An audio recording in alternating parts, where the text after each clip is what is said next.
berbagai topik menarik dikupas dalam dialog hari ini.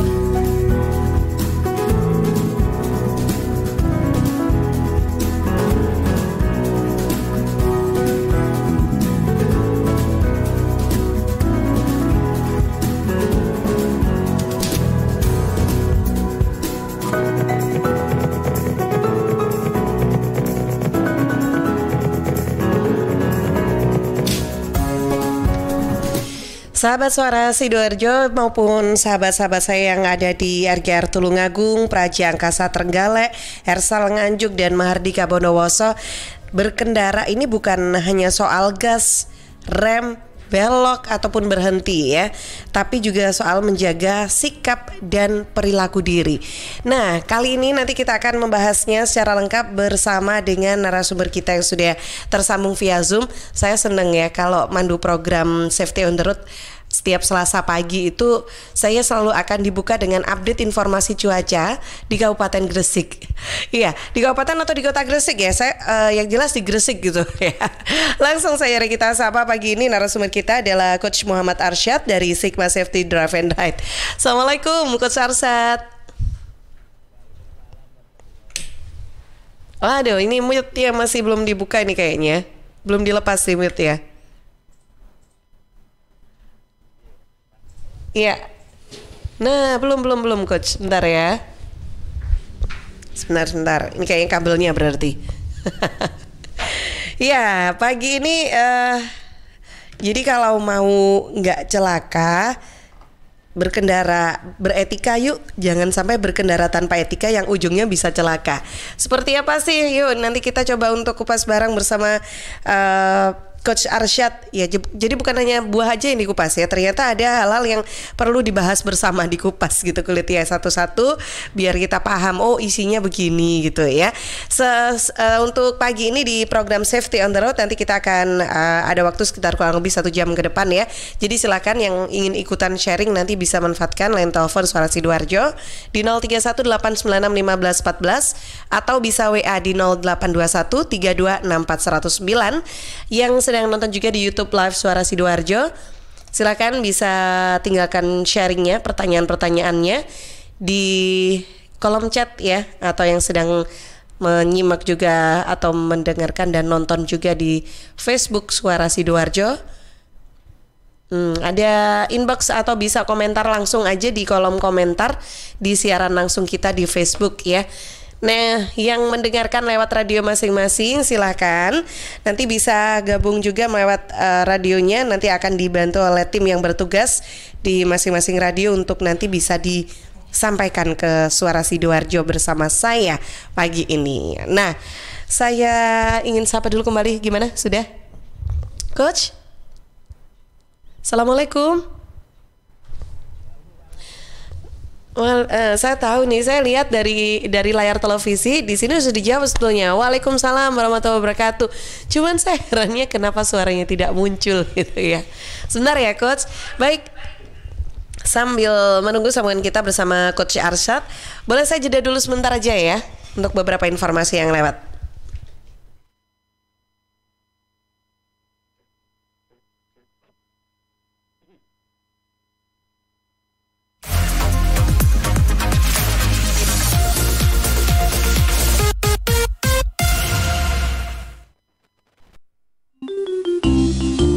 Tisu, masker, hand sanitizer, apalagi ya? Situ mau kerja atau mau camping sih? Kayak mau naik gunung aja. Hello, selama ini kemana aja? Ini yang perlu disiapin buat adaptasi kebiasaan baru alias new normal. Sekarang ini kita kudu dan harus terbiasa dengan kebiasaan hidup sehat, bersih, sesuai protokol kesehatan.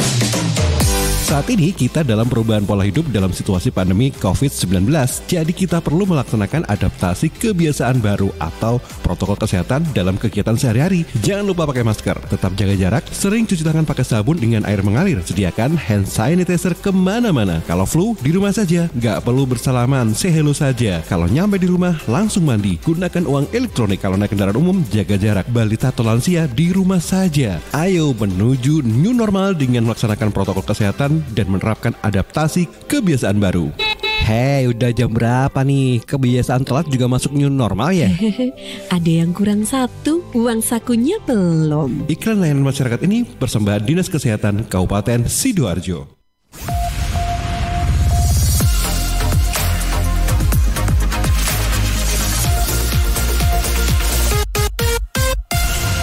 Ya, sahabat. Nah, saya cuma kasih jedanya satu aja cukup gitu ya, karena saya yakin semuanya juga sudah nggak sabar untuk bisa menyimak obrolan dan ilmu-ilmu baru apalagi sih yang akan kita dapatkan di program Safety on the Road pagi ini.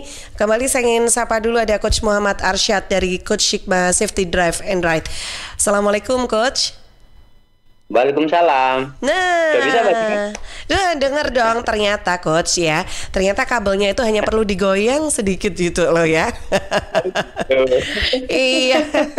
Jadi nggak tahu kenapa mungkin lagi pengen dangdutan gitu loh ya, digoyang gitu kabelnya. Masya Allah. Sehat ya Coach?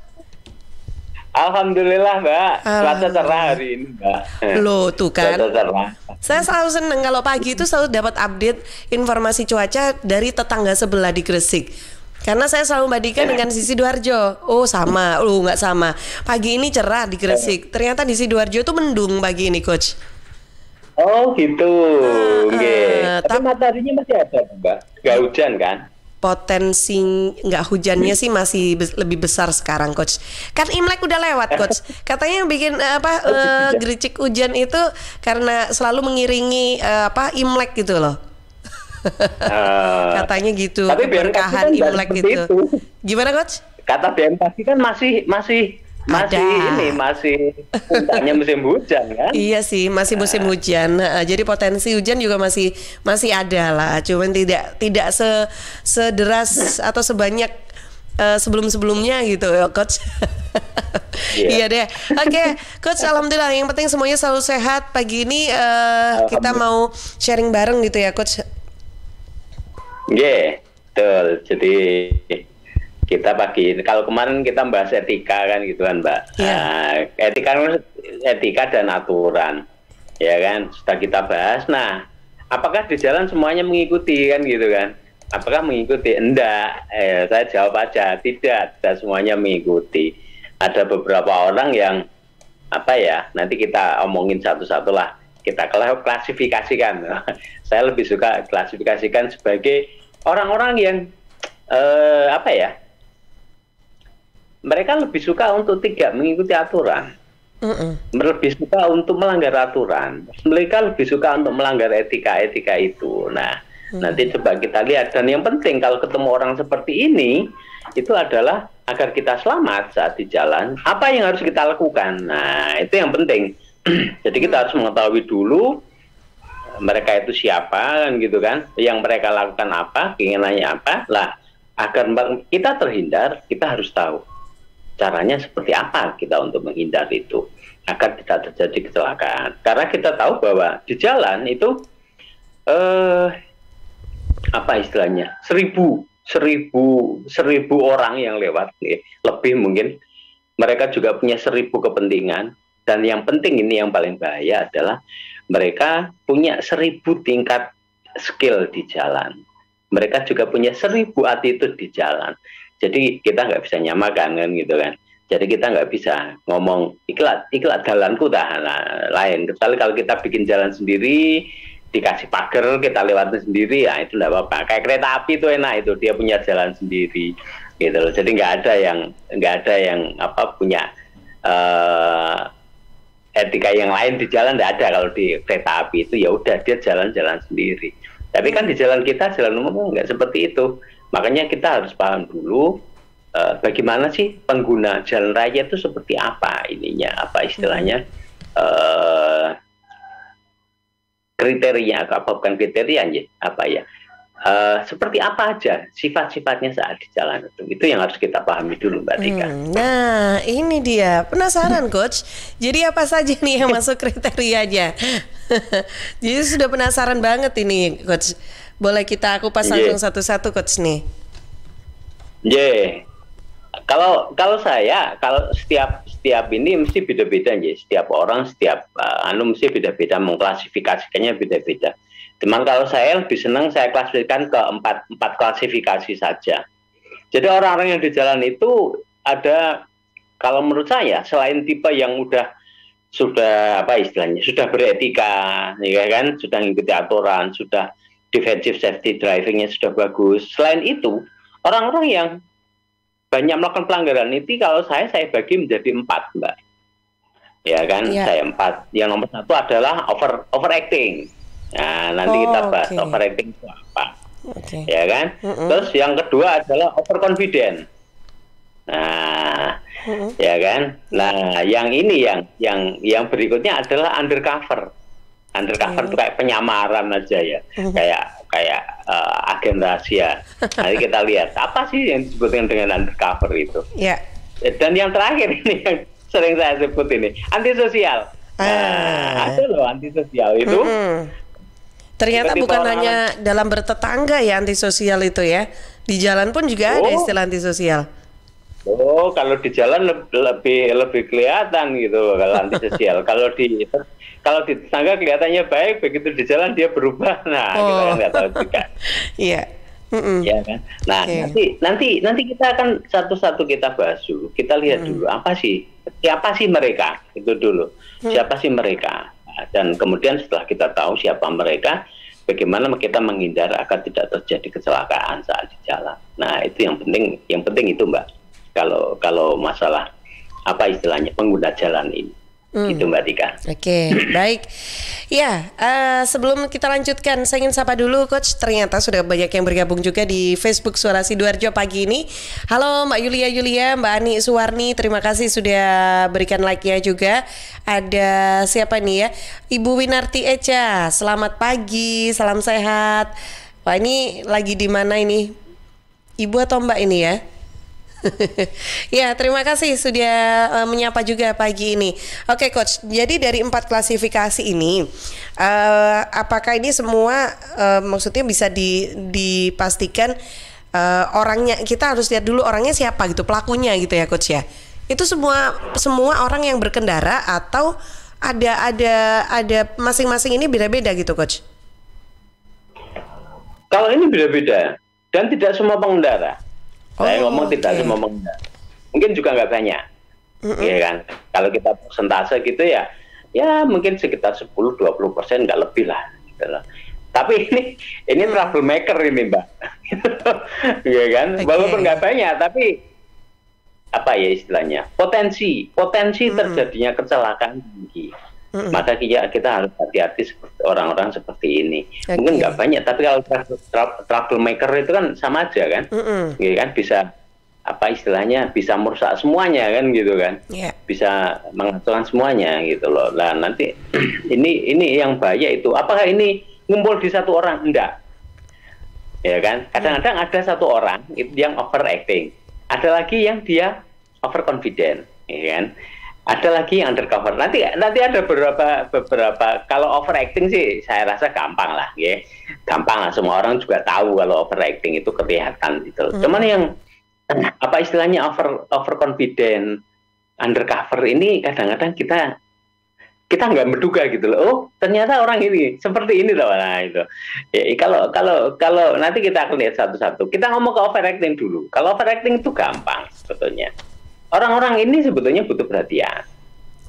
Kalau saya ngomong perhatian, obsesinya pengen diperhatikan, ya kan? Kalau di dunia otomotif itu yang diperhatikan adalah balapan kan, gitu kan? Makanya tampilan kendaraannya, apakah itu motor atau mobil, mesti seperti motor balap, mobil balap, gitu loh, ya kan? Dipretelin, gitu kan? Ya kan? Pakai knalpot brong, gitu, ya kan? Kalau knalpot brong itu sebetulnya apakah membuat motor itu menjadi cepat? Enggak. Karena apa? Karena banyak yang harus disetting sebelum menggunakan knalpot brong itu agar powernya maksimal. Satu hal yang pasti, kalau knalpot brong itu yang pasti mesti itu boros. Ya, kalau itu ya, gitu loh. Tapi orang-orang yang overacting ini kenapa menggunakan knalpot brong? Biar dia kelihatan. Show off dia. Overacting itu bisa juga show off dia. Jadi contohnya seperti itu. Terus dia menggunakan, terus motornya dimodifikasi, dibentuk seperti motor balap. Nah, ya kan? Biar apa? Biar dia menjadi pusat perhatian. Gitu loh.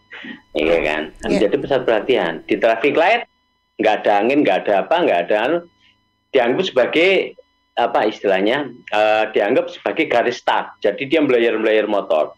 Nah, ini overacting. Dia butuh perhatian.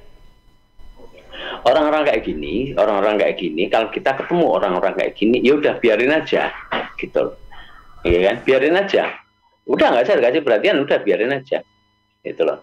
Itu tidak mengganggu, Coach. Tapi kalau knalpot brong kan biasanya mengganggu, Coach. Ya, memang mengganggu pendengaran gitu. Tapi ada baiknya memang kalau sekarang kan teman-teman kepolisian sudah jelas ya, sudah mulai ditindak. Itu ada aturannya.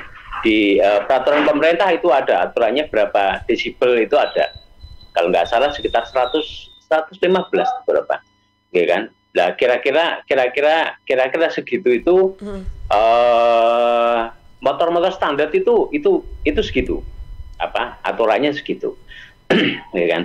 Beda dengan kalau motor kecil digunakan knalpot brong dengan motor yang cc besar, itu agak beda. Kalau yang motor-motor besar, motor-motor yang di atas cc-nya, saya kalau udah ngomong motor besar itu cc-nya di atas 600, Mbak. Kalau masih 250 menurut saya bukan motor besar. Kalau sudah di atas 600 itu sebetulnya kenapa kadang-kadang suaranya besar? Karena memang silindernya kan 4 ya. Silinder 4 cc-nya besar, di atas 600 cc. Makanya kadang-kadang memang otomatis knalpotnya besar, suaranya memang besar, tetapi tetap tidak memekakan telinga. Itu loh, tetap tidak memekakan telinga. Kalau knalpot yang apa istilahnya orisinil bawaan pabriknya itu tetap tidak memekakan ke telinga. Begitu juga seperti Harley Davidson dan sebagainya. Kenapa Harley Davidson kadang-kadang suaranya gede? Karena dia memang cc-nya besar dan silindernya gede-gede gitu loh. Ya kan? Tetapi sama kalau dia masih menggunakan knalpot standar, biasanya juga tidak seperti knalpot brong yang dipakai anak-anak itu, gitu loh. Nah, kalau kita ketemu orang-orang yang overacting ini, walaupun kadang-kadang kalau katakanlah ini kita di traffic light gitu, dia ngegas atau apa, udah nggak usah noleh aja, biarin aja, gitu loh, biarin aja, nggak usah dengan. Kalau begitu juga saat kita di jalan, ya kan, saat kita jalan itu kadang-kadang mereka ada yang overacting di jalan gitu. Kalau bisa kita hindari, ya kan? Bisa kita hindari. Tapi contohnya kalau memang kita nggak bisa hindari, kita mundur aja, ya kan? Biarin dia lewat dulu. Karena kadang-kadang orang-orang kayak gini mengganggu. Kalau memang benar-benar masih tetap mengganggu, Mbak, kan kadang-kadang tingkahnya ada yang mengganggu kan, nutupin jalan kita atau siksa seenaknya dan sebagainya. Yang paling gampang adalah jangan berantem di jalan, tetapi laporkan ke kepolisian. Ya kan? Kalau seandainya mereka overacting terus nyenggol kendaraan kita, ngajak berantem, udah nggak usah dilayanin, diajak aja ke polisi. Udah, kakak aja, tetap kita ke polisi, udah ke polsek terdekat. Itu paling benar. Hindari berantem di jalan, ya kan? Percuma, nggak ada gunanya, gitu loh. Itu mungkin untuk ketemu orang-orang yang overacting, mungkin gitu, Mbak. Oke, jadi bisa dikatakan berarti untuk yang overacting ini adalah mereka pengendara baik sepeda, motor ataupun mobil dengan tampilan kendaraan yang nyeleneh gitu ya, Coach ya, modifikasian gitulah ya, dan berkendaranya ugal-ugalan, benar ya, Coach? Biasanya seperti itu. Oke. Biasanya efeknya kalau sudah hari itu berkendaranya seperti itu. Jadi apakah ugal-ugalan itu, apakah ngebut dia di jalan, biasanya ngebut kan gitu kan, atau kalau jalan rame itu dia tetap ngebut terus zigzag seperti itu.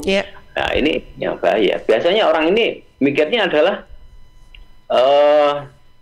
penting aku nggak celaka. Tapi ingat, di jalan itu adalah defensive safety riding dan safety driving. Prinsipnya adalah kita harus menjaga keselamatan diri kita dan lingkungan kita. Gitu loh. Kalau kita nggak celaka nggak apa-apa. Tetapi yang lebih penting adalah kita tidak mencelakai orang lain. Dosanya lebih gede yang itu. Kalau jatuh sendiri nggak apa-apa, bangun dewe kan gitu kan. tapi jangan melibatkan orang lain. Prinsipnya seperti itu. Oke, baik. Ya, ini baru satu klasifikasi ya, Coach. Jadi masih ada 3 klasifikasi lainnya. Saya penasaran kan pastinya apa saja sih ini yang masuk dalam overconfidence, undercover, dan juga antisosial. Nanti kita akan lanjut membahasnya. Saya jeda dulu sebentar sahabat ya, untuk beberapa informasi yang akan lewat berikut ini.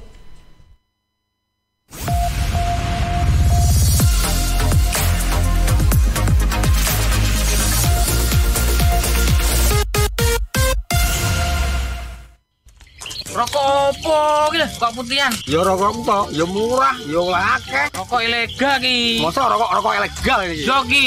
Lah awakmu kok roh nek iki rokok ilegal? Rokok ilegal iki gak nek pita cukene. Samen paling roe bandrol kuwi lho. Rokoke kudu enek merek karo nama perusahaane sing terdaftar ndek bea cukai. Lokasi pembuatane ndek kene ya gak enek. Terus ndek kene rokok ilegal gak enek gambar karo peringatane teko pemerintah. Berarti rokok ilegal gak resmi no? Aduh ya mesti to Lemul. Rokok ilegal merugikan negara. Mergo ora mbayar cukai sing digembangun negara. Walah tutu, sepenting wong-wong gak roh. Loh, gak iso lagi. Makane to Le, tuku sing pasti-pasti ae. Aja ngawur. Laporkan peredaran rokok ilegal ke kantor Bea Cukai terdekat atau hubungi nomor 1.500 225 1.500 225. Iklan layanan masyarakat ini dipersembahkan Bea Cukai Sidoarjo. Ayo, ngewangi Bea Cukai, berantas rokok ilegal. Bea Cukai Sidoarjo, fokus mengawasi, tulus melayani. PT Inet Global sejak tahun 2005 bergerak di bidang ICT, Information and Communication Technology, Internet Service Provider atau ISP, web hosting dan domain, fiber optic system dan satelit atau VSAT, memberikan layanan jasa koneksi internet ke seluruh dunia dengan kecepatan tinggi dan harga yang kompetitif. Juga memberikan solusi dan jasa konsultasi pendistribusian koneksi internet, menyediakan solusi ICT yang komprehensif, terpadu dan disesuaikan bagi pengguna yang mencakup data infrastruktur, managed service, cloud computing, IT services, serta layanan digital yang fokus untuk memanfaatkan peluang yang mendukung dan menambah nilai pada bisnis utama tiap customer. Untuk layanan dan servis Inet, hubungi kantor pusat Jalan Kuningan Barat nomor 8 Jakarta. Telepon 021 299 66900. Kantor Surabaya, Intiland Tower lantai 11, Jalan Panglima Sudirman 101-103 Surabaya. Telepon 031 535 3955 031 535 3955. Inet Global Indo, the best service for great solution. Halo arek-arek Jawa Timur, piye kabare? Muga-muga kabeh apik ya. Saya Via Valen mau mengajak kita semua untuk tetap jaga kesehatan di tengah pandemi. Yuk ikut gerakan pakai masker dan tetap ikuti anjuran pemerintah. Dengan cara tetap jaga jarak, sering cuci tangan pakai sabun, hindari keramaian, dan pakai masker kalau keluar rumah. Yuk jaga kesehatan karena banyak orang tersayang yang ingin terus bersamamu. Bersama, kita lawan COVID-19 dengan terus mengingatkan hal-hal baik. Masih banyak banget saudara kita yang belum paham betapa bahayanya COVID-19. Oleh sebab itu, penting untuk kita saling mengingatkan. Semoga kita semua selalu sehat dan tetap produktif di kala pandemi.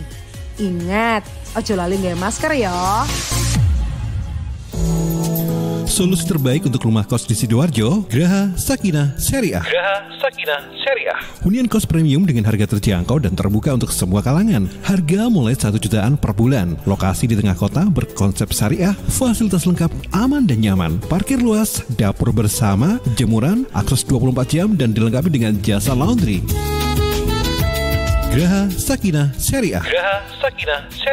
Juga menyediakan kos harian mulai 150.000 per hari. Tetapi untuk pasangan belum menikah tidak diizinkan. 4 lokasi terbaik Graha Sakinah Syariah bisa jadi pilihan terbaik untuk hunian kos Anda. 3 unit di Kelurahan Magersari, Kecamatan Sidoarjo, dan 1 unit di Perumahan Pondok Jati, Desa Pagerwojo, Buduran, Sidoarjo. Khusus di Perumahan Pondok Jati dilengkapi dengan resto. Booking sekarang juga dan pastikan hunian kos syariah aman dan nyaman jadi pilihan. Hubungi Abah Bandi di 081 230 55052 081 230 55052. saya warga Jatim, Piu dari Padi Ribon, memakai masker. Memakai masker melindungi kita dari risiko penularan COVID-19 hingga 75%. Maskerku melindungimu, maskermu melindungiku. Jatim tangguh. Dan ternyata cinta. Memang kita sudah jenuh karena pandemi ini membelenggu dunia, mengekang silaturahmi kita. Tapi sampai ini usai, yang masih berkerumun tanpa protokol kesehatan, apa akan terus bersikap abai? Yang masih kumpul keluarga, jangan sampai kumpulkan virusnya. Yang masih nongkrong asik, jangan sampai pulang bawa penyakit. Yang masih harus berangkat kerja, jangan sampai bawa pulang virusnya. Dan yang masih abai, jangan sampai orang tuamu yang menuai. Waspadai klaster penyebaran COVID-19 di lingkungan terdekat. Selalu pakai masker, jaga jarak, cuci tangan, dan siap divaksinasi. Pesan ini dipersembahkan oleh Kominfo dan Komite Penanganan COVID-19 dan Pemulihan Ekonomi Nasional. Serta Indonesia Persada ID untuk menyiarkan baik. Siska. Apa? Kenapa? Ada asbak rokok nggak ya? Pinjem dong. Duh Iwan, maaf banget dia sebelumnya. Kenapa? Di sini nggak ada asbak rokok. Gimana dong? Emang nggak ada yang rokok di rumah ini ya? Ih, papaku itu udah lama banget berhenti ngerokok. Jadi nggak ada yang rokok di rumah ini. Ada ya? Tak kasih tahu ya Iwan ya. Kalau kamu ngerokok di ruangan itu juga bahaya loh. Pertama nih, zat beracun dari asap rokok kan nempel di dinding, karpet, perabotan. Itu kan bakal dilepaskan lagi ke udara. Nah, sistem ventilasi tetap nggak akan menghilangkan partikel dan gas beracun di udara walau di rumah pakai filtrasi udara atau exhaust fan. AC sentral dan buka tutup pintu juga tetap susah ngilangin kontaminasi dari asap rokok gitu. Masa sih? Iya, nggak percaya. Betul. Siska, bikin aku tambah suka. Sama Cici mulai lagi deh ngobalnya. Namanya juga usaha. Ingat, jangan merokok di tempat umum. Iklan layanan masyarakat ini dipersembahkan oleh Suara Sidoarjo. Your multi-platform radio. Sahabat, air adalah 2/3 dari komponen penyusun tubuh kita. Pilihlah air yang bukan hanya untuk melepas dahaga, tapi punya nilai lebih. Untuk sehari-hari, pilihlah air mineral Santri, produksi Kepontren Sidogiri Pasuruan. Air mineral Santri tidak hanya menyehatkan, tapi juga ikut mengembangkan perekonomian umat. Air mineral Santri bisa didapatkan dalam kemasan 120 ml, 240, 330, 600 juga 1500 ml dan galon. Info lengkap dan pemesanan hubungi Ustadz Muhammad Sagar, CV Lantabur Sidoarjo, telepon 0821 3404 0289. Distributor air mineral Santri wilayah Sidoarjo di Jalan Sawo, RT 03 RW 01 Plumbungan Sukodono Sidoarjo. Air minum ya Santri.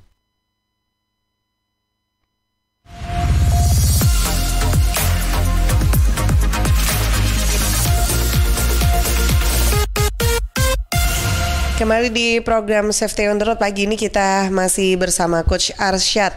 Kita mau bahas dulu nih tentang 4 kriteria yang tadi sudah dijelaskan di awal perbincangan kita dengan Coach Arsyad tentang 4 klasifikasi pengendara. Nah, Coach, tadi ada overacting, sekarang overconfidence nih Coach, memang beda ya antara overacting dan overconfidence? Kalau overacting kan dia butuh perhatian orang lain, Mbak.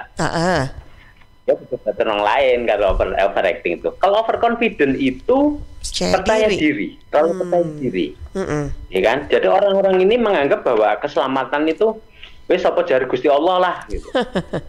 Mereka kalau diingetin jawabannya seperti itu, ya kan? Urip mati itu apa jari Gusti Allah gitu. Tapi kalau dia ketabrak, dia menuntut yang nabrak. Harusnya dia nggak menuntut kan gitu kan? Apa kata Gusti Allah loh? Harusnya dia menuntutnya ke Gusti Allah gitu loh. Nah, ini overconfident seperti itu.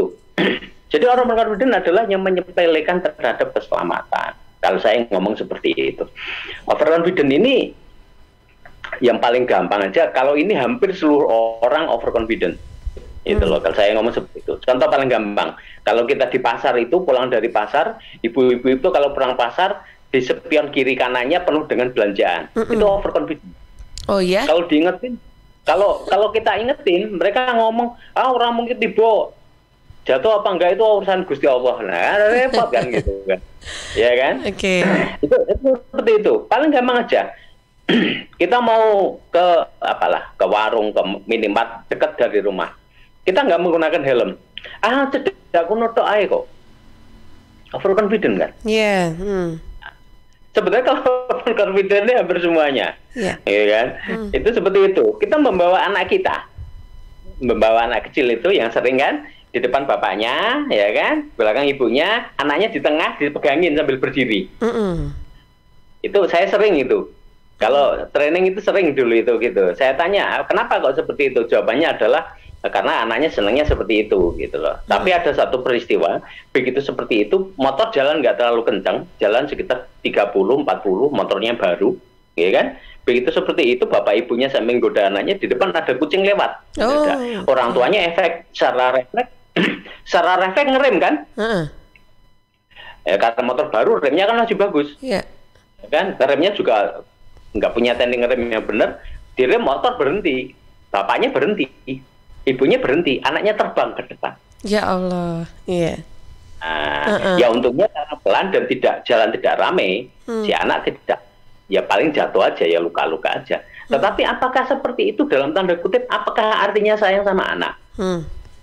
Loh. Ya. Nah, itu loh, itu yang harus dipahami dulu ini. Mana yang sayang sama anak, mana yang enggak. Anaknya di depan tidak menggunakan helm, sepeda motor naik di depan tidak menggunakan helm, di motornya sendiri tidak ada windshield-nya, ya kan berarti kan anaknya dipakai tameng enggak? Nah, itu overconfident. Hati-hati, overconfident itu rata-rata semua orang overconfident. Mungkin termasuk saya, Mbak Tika juga sama. Kalau kemana ke minimart dekat rumah situ, nggak pakai helm, nggak apa-apa lah. Nah, itu overconfident namanya. Nah, kalau yang khusus yang satu ini hampir semua orang saya ngomong. Kalau berkendaranya dengan kecepatan yang tinggi dengan merasa atau mungkin dengan dengan kecepatan tinggi tadi itu coach, itu termasuk overconfidence tidak? Sama. Kalau overconfidence dia yakin bahwa dia masih bisa ngerem, skillnya tinggi, bisa menghindar kalau ada hambatan, gitu loh, ya kan? Mereka berpikir gitu. Kalau diingetin jawabannya sama, tiba apa enggak, apa jari Gusti Allah kan gitu kan. Nanti kalau jatuh nyalain orang, dia nggak berani, nyalain Gusti Allah nggak berani dia kan gitu kan. Artinya bahwa ini hal-hal seperti ini yang penting kita harus tahu gitu loh. Rata-rata memang secara apa istilahnya ya, secara apa istilahnya, asalnya memang kan orang itu kan nggak suka diatur kan, sukanya seenaknya sendiri memang. Basicnya seperti itu kan kalau kita ketemu teman. Dasarnya manusia orang gitu ya coach ya. Kalau ketemu teman-teman psikolog itu kan jawabannya seperti itu. Nah, overconfident itu seperti itu. Jadi mereka sebetulnya pengen sakarape dhewe, ya kan gitu kan? Pengen sakarape dhewe sesukanya dia, ya kan? Nah, tetapi itu tadi, ingat bahwa di jalan itu seperti area medan pertempuran, ya kan? Musuhnya di kiri kanan atas bawah, ya kan? Gak jelas. Nah, makanya hati-hati, yang overconfident hati-hati lah. Kalau kita seperti ini, kalau itu saudara-saudara kita, adik-adik kita, anak-anak kita ingetin, gitu loh, ya kan? Kita ingetin orang-orang seperti ini, insya Allah masih bisa diingetin, gitu loh, masih bisa diingetin. Jadi kita ingetin, ya kan? Kalau di jalan kita ingetin pelan-pelan. Kalau mereka emosi saat diingetin, kalau sudah mulai emosi, ya udah ditinggal aja, biarin aja. Gitu loh, orang-orang kayak gini biarin aja gitu. Walaupun kadang-kadang ya itu tadi, termasuk yang rating kiri belok kanan itu ya kayak gini nih, gitu loh. Jadi jadi overconfident gitu. Itu overconfident seperti itu. Kalau ya ini masih insya Allah masih bisa diperbaiki Mbak. Kalau yang ini Mbak. Kalau yang overconfidence ini ya. Ya. Biasanya yang bisa mengingatkan adalah orang-orang dekatnya. Makanya kalau kita punya saudara, adik, ya kan, anak, ya kan, itu teman, sahabat itu diingetin, gitu loh. Diingetin kalau pada saat di jalan raya harus seperti itu, harus diingatkan seperti itu. Mungkin itu Mbak. Coach, Ada Mas Budi Sulastomo, Pak Budi Sulastomo dari Tulungagung. Ini bergabung di RGR Tulungagung ya. Kalau komunitas yang naik motor buka jalur untuk ambulans itu aturannya gimana ya? Boleh kan mereka itu pakai lampu strobo itu? Gimana Coach? Buka jalur untuk ambulans itu sebetulnya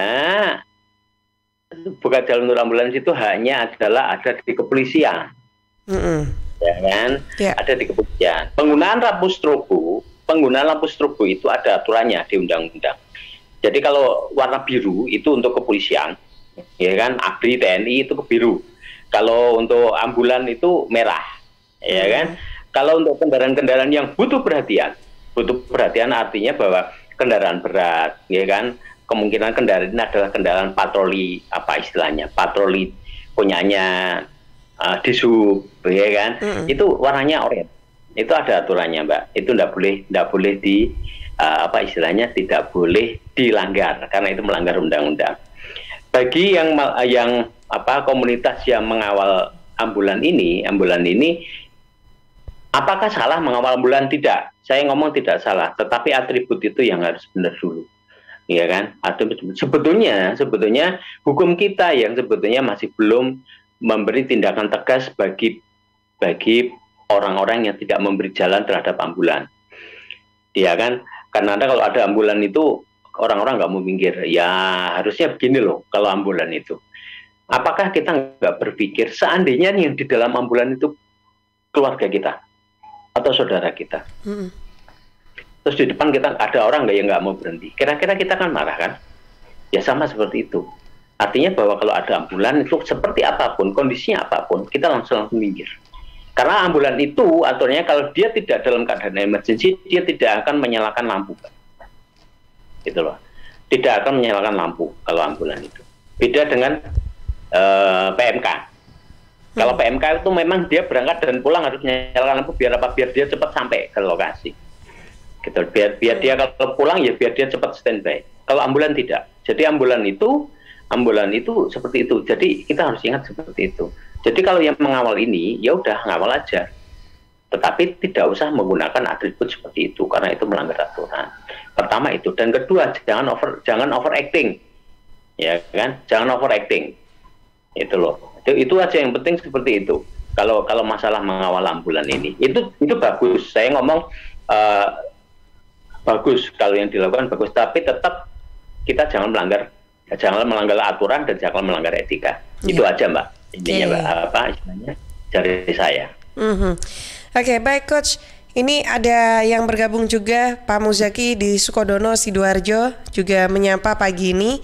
Coach, bisa nggak sih sebetulnya dari 4 kriteria itu ditemukan beberapa kriteria ternyata dalam satu pengendara itu atau dari satu orang itu? Kadang-kadang bisa. Kadang-kadang bisa dari 4 kriteria itu satu orang itu bisa ada beberapa kriteria gitu ya. Dia bisa 2 atau 3 kriteria gitu. Tapi nanti yang tidak bisa itu antara yang overacting dan undercover. Nanti kita bahas undercover sebentar. Undercover dan overacting itu yang beda. Saya bahas aja yang undercover. Langsung gitu. Kalau undercover itu orang-orang yang tidak butuh perhatian. Kalau orang-orang undercover ini biasanya dia ngebut. Di jalan dia ngebut itu karena apa? Karena itu kepuasan. Bukan karena mencari perhatian. Contohnya biasanya kalau orang-orang undercover ini dia penampilan biasa. Motor mungkin standar. Tampilannya standar gitu loh, Mbak. Ya, kita kan nggak tahu dalamnya mesin kan. Penampilan standar. Tapi begitu jalan itu sepi, dia ngebut. Orang-orang undercover ini cenderung tidak merugikan orang lain. Walaupun dia melanggar aturan, ngebut di jalan, gitu kan?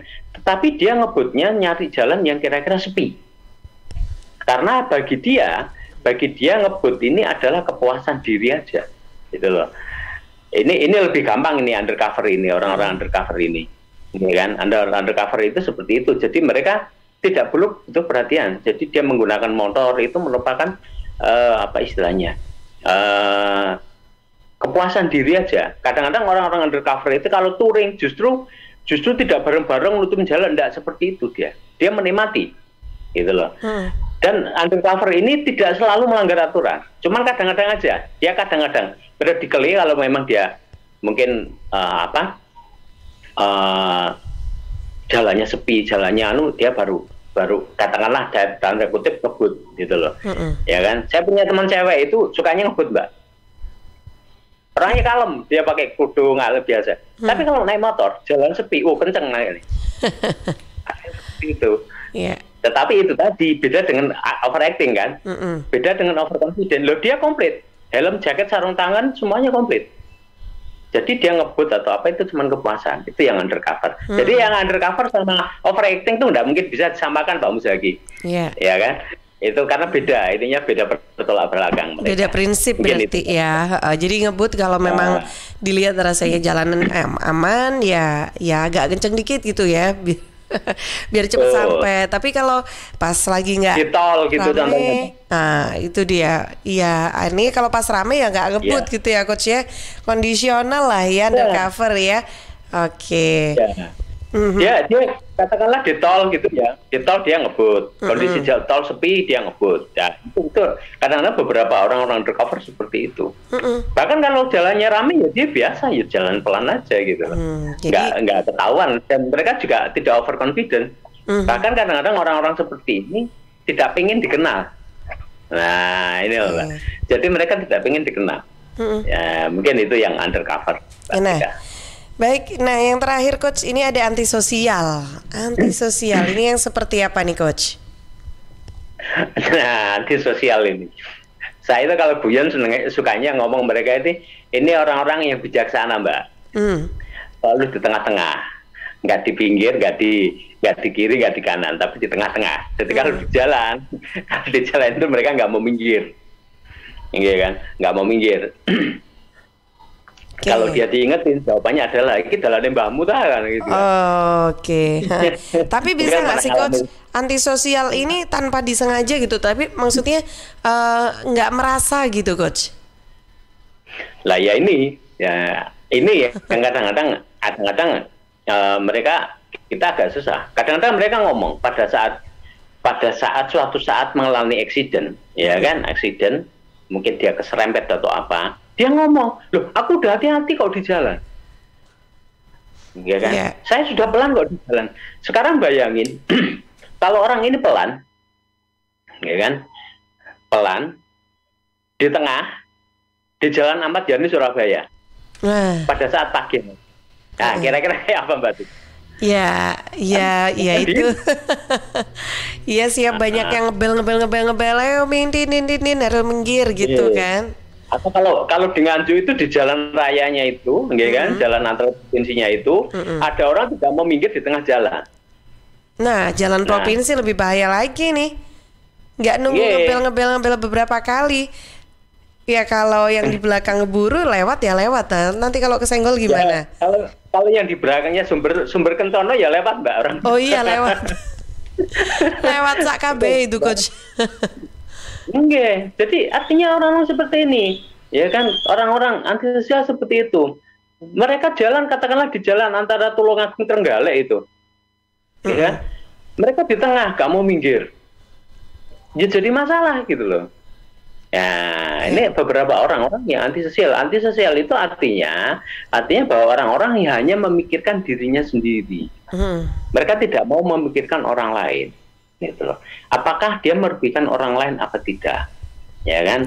Apakah dia yang dilakukan itu mengganggu orang lain apa tidak? Nah ini orang-orang kayak gini tuh ya ada aja, walaupun mungkin ya kalau kita ngomong nggak banyak gitu, nggak banyak semuanya ini nggak banyak, tapi mesti ada aja. Nah ngadepin orang-orang kayak gini ini agak susah juga gitu loh, karena orang-orang kayak gini beda dengan undercover, beda dengan overconfident. Antisosial ini kadang-kadang juga kalau ditegur itu marah-marah. Jawabannya itu tadi, dari emang ini jalannya mbahmu tah. Nah, gitu mereka. Itu jawaban yang biasanya fasih mereka omongkan itu gitu loh. Jadi kalau ngademin kayak gini nih ya repot. Kalau kapan hari kan pernah aja ada salah satu itu yang bertanya, salah satu pendengar bertanya, Pak mobil di depan saya itu pelan. saya nggak bisa mendahului harus gimana. Nah, sama seperti ini. Jalannya sepi, ya kan? Jalannya sepi, tidak ada hambatan di depan, tapi dia tetap tengah jalan. Nah, saya ingat kalau malam minggu, Mbak. Nah, kalau malam minggu itu banyak itu. Yang dunia serasa milik berdua. Ya kan? Iya. Kalau malam minggu, kalau weekend itu kan banyak itu yang dunia serasa milik berdua. Gitu loh. Nah, itu bahaya juga. Di jalan ngobrol gitu, hati-hati. Jalan ngobrol itu juga hati-hati. Jalan ngobrol terlalu lama itu hati-hati. Kenapa? Karena kadang-kadang kalau sudah ngobrol itu lupa konsentrasi lah. Itu juga sebenarnya saya ngomong. Itu antisosial juga. Nah, Coach, disapa dengan Bu Vina yang ada di Bluru Kidul nih Coach ya. Langsung saya bacakan aja, kayaknya ini masih sedang menyimak langsung WA ini ke Suara Sidoarjo nih. Bu Vina di Bluru Kidul Sidoarjo nih Coach. Kalau begitu untuk yang antisosial ini bisa nggak sih sebetulnya untuk diingatkan gitu? Ya, gimana? Cuman gitu aja nih pertanyaannya. Gimana Mbak Tia? Iya, kalau yang antisosial, untuk kriteria antisosial itu apakah mereka masih bisa diingatkan ya Coach? Antisosial, mungkin cara kita mengingatkan yang harus bagus. Gimana caranya Coach? Berarti kalau antisosial ini mengingatkannya harus pelan sekali Mbak. Soalnya kalau kita dalam tanda kutip bahasa sekarang agak ngegas, mengingatkannya agak keras, itu defense-nya kuat dia. Defense-nya kuat. Makanya kalau makanya harus hati-hati ini, harus hati-hati. Artinya bahwa kalau mengingatkan, ini hampir sama dengan yang overconfident. Sebetulnya antisosial ini hampir sama dengan overconfident. Tetapi kalau overconfident itu ngurusin dirinya sendiri, sama sebetulnya, hampir mirip dengan overconfident. Cuman kalau overconfident itu kadang-kadang enggak lah. Kalau di tengah jalan, kadang-kadang enggak juga. Tapi kalau antisosial itu artinya tetap bisa diingatkan, cuman mengingatkannya tetap harus istilahnya ya kita ngomong kalau kita mengingatkannya kita harus beretika lah. Artinya kita saat mengingatkan dia juga harus benar-benar dalam tanda kutip itu secara halus mengingatkannya. Insya Allah masih bisa diingatkan. Walaupun ya kalau saya ngomong agak susah juga gitu loh. Agak susah juga orang seperti ini. Tapi tetap insya Allah mungkin bisa. Kalau memang mengingatkan orang-orang dekatnya, diingatkan dengan baik, itu mungkin bisa.